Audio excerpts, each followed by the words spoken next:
نبی کریم صلی اللہ علیہ وآلہ وسلم یتیموں سے کتنی محبت کرتے تھے۔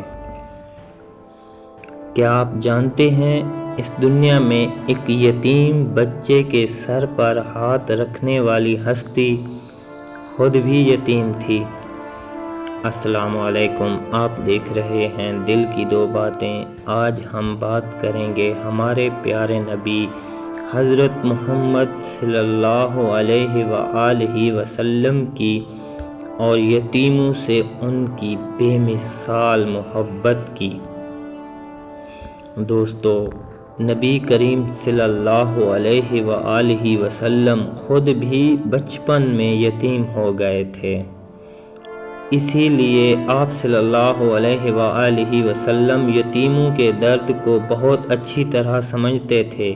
آپ صلی اللہ علیہ وآلہ وسلم کبھی یتیم کو حقیر نہیں سمجھتے تھے، بلکہ ان سے محبت کرتے، ان کا خیال رکھتے اور امت کو بھی یہی تعلیم دیتے تھے۔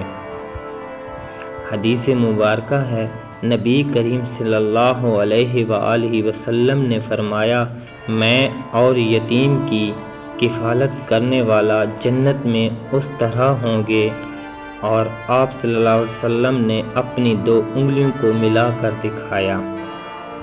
سوچیں، ایک یتیم بچہ جس کے سر پر باپ کا سایہ نہ ہو، جسے محبت اور سہارا چاہیے ہو، اگر ہم اس کا خیال رکھیں تو یہ اللہ کو کتنا پسند ہے۔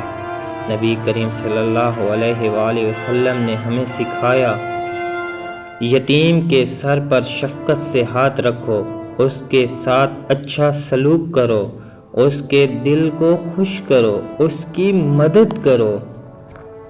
دوستو، کبھی کبھی ایک محبت